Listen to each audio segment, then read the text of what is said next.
Hello great ones, welcome back to my YouTube channel. My name is Nella Kuma Francis and it's great to have you here. If you're new here, kindly click on the subscription box, like, share and comment.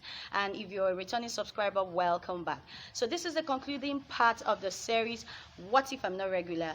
So we've been talking about two characters in the Bible, a male and a female, that we are able to cope when their country was suffering from what we're actually going through globally. A similar case actually. So the first video that we did, we talked about the male, Gideon. So if you've not seen the video, go back to my YouTube page and you would see the video. Click on it, watch and drop your comments.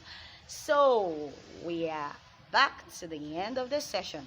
All right, so the female here, her name is JAEL.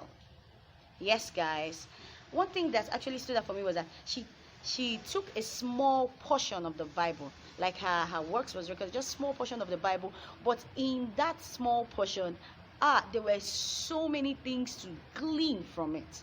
Seriously, like I was so inspired. I had to ask myself, what are you doing? Okay, so you can get the story of Jael from the book of Judges chapter 4 from verse 1 down. Jael was not an Israelite woman. That was one thing that made me love her the most. You know, most times when we think about things, maybe some opportunities come our way or there are some options that have been set out and we tell ourselves that no, these things were not designed for us. There are certain people that these things were designed for. Jael is an example of your abnormal person. Like, I'm not a regular. I'll give you a background story.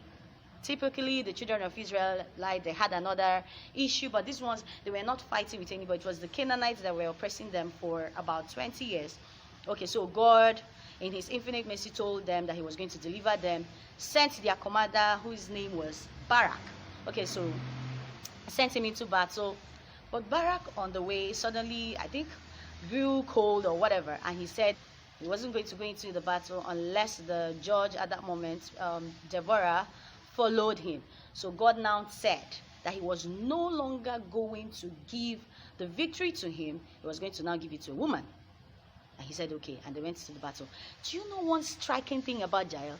She was not even supposed to be part of that promise. She wasn't an Israelite woman. She was from the tribe of, she was from this little country called Kenites. The Kenites people were living in close proximity with the Israelites. They were friends with the Canaanites and they were also friends with the Israelites. So they were like a kind of in-between people. But surprisingly, that victory that God had promised any woman of the Israelite was actually given to Jael. Because she did what? She saw an opportunity and she moved on and grabbed it.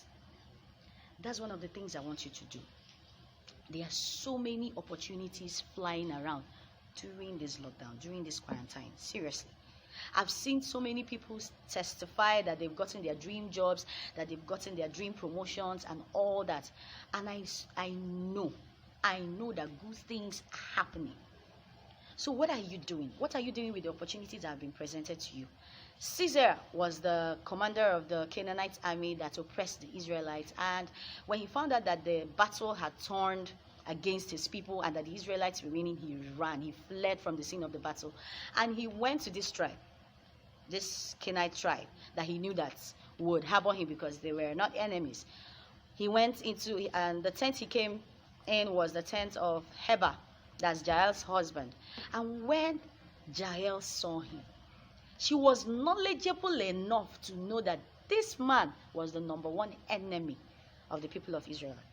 But yeah, hospitality, she brought him in. He requested for water. She gave him milk and made him drowsy. He slept. The milk made him drowsy, sorry, and he slept off. The second thing, she used the resources that was available. When this commander, this great commander, was sleeping, Jael took a mallet and took a tent peg. A mallet is some kind of hammer, something. Took a tent peg and hit him, struck him on his temple, and that was how this man died.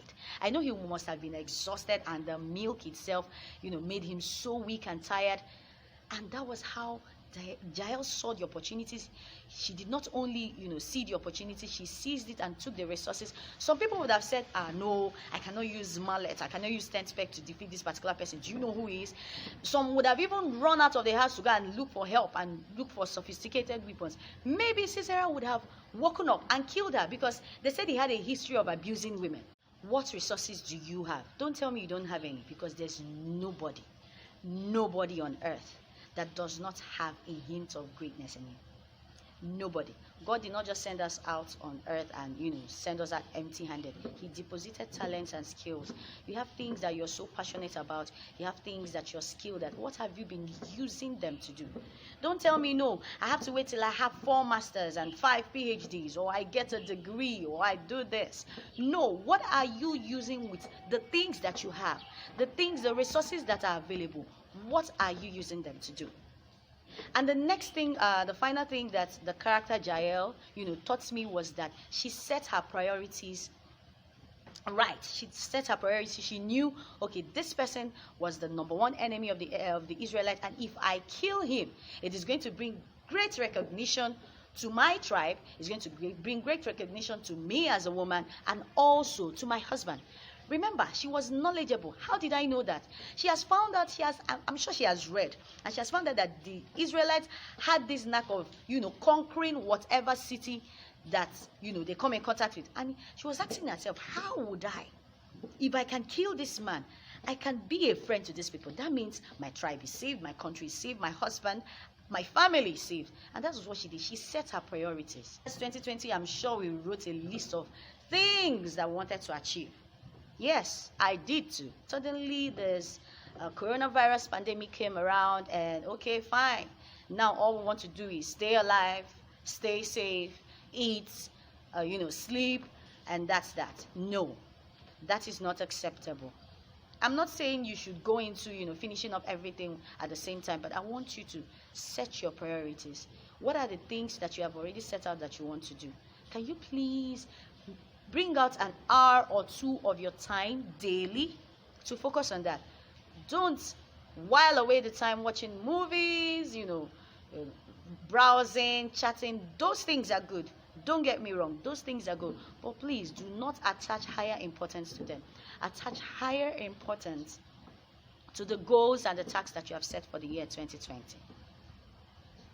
Greatness do not come to you. Success will never come to you while you're sleeping.